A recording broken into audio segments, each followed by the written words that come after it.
Hello, this is Heather Hoffman, and I'm here today with a card to share using the August 2021 Kit of the Month and kind of a fun, soft effect you can get with Copic markers and some white heat embossing.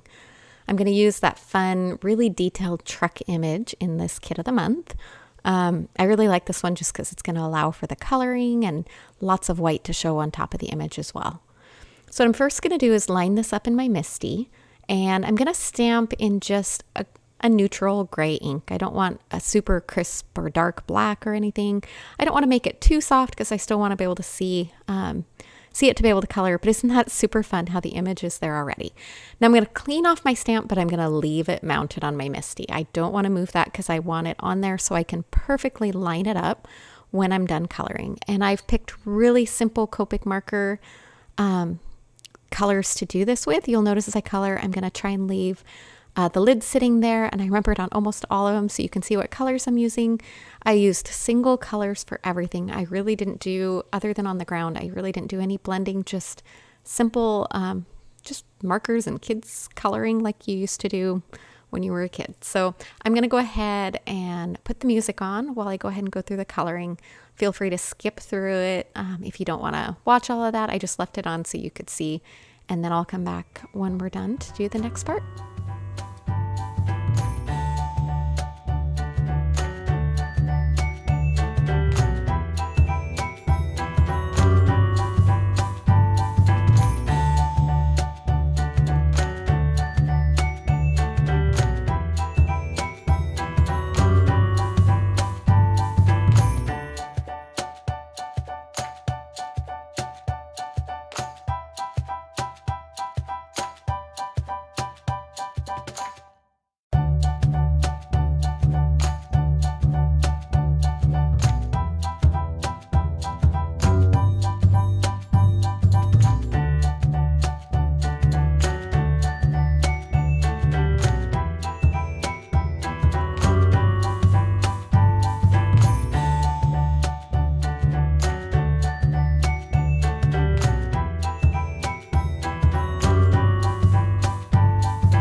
Okay, now we're getting to the end of the coloring here. I'm just adding a tiny bit. I did lie, I did a tiny bit of shading just on that window. But otherwise, everything else was single colors. And now you can see it perfectly still lines up in my MISTI. I forgot to zoom out here for a minute, but all I did was use my powder tool over my image nice and generously so that none of the embossing powder would stick anywhere I didn't want. I'm now re-stamping over the image with clear embossing ink. And since I'm on my MISTI, I'm stamping a good solid 3 times because I want to make sure I have really good coverage of that ink and I didn't miss any spots. And then I'm going to come over it and just sprinkle that white embossing powder. And you can tell just even with the dry embossing powder how that image starts to change and kind of take on more of a soft, almost a magical look to it. I think it looked really fun with the gray ink and colored still almost a little bit of a simple no line, not quite no line because that takes a lot more effort than I'm really good at. But then when you add the white over, it just changes. Even though I didn't do any color blending on the details of that image, it still adds that interest with the white over the top. And when I finish heat setting that, there you can see just how fun and unique that image is. So I'm going to zoom out a little bit here, and then I just grab my paper trimmer and I'm going to trim it down a little bit on all the sides. I did a little bit less. My image wasn't perfectly centered, which is okay. I didn't want it perfectly centered, but I trimmed less off those 2 edges and then a little more off the other 2 edges just to make it a good panel. You could also use a rectangular die cut if you wanted to do it that way.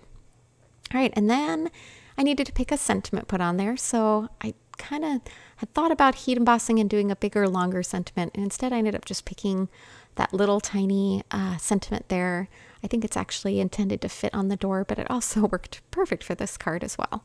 So I'm using the grids on my MISTI to make sure I had that kind of straight on there. And then I'm going to ink it up with black ink. And as an afterthought, I decided to grab a scrap of paper and just confirm that I had that level and straight like I thought I did. I hate stamping on a finished panel like this and ruining it. So a quick stamp there with a really simple sentiment. And that is now done. And all we need to do is mount it on our white card base. So I have panels of white foam that I use to do this. It's just kids fun foam and wide score tape. And I do them in a little smaller than A2 panel, so I just trim them down a little smaller like this one I need to, and it gives me a nice solid base to set that on my card base. And there we go, clean and simple and fun and soft and pretty. Thanks so much for coming by. Have a wonderful day.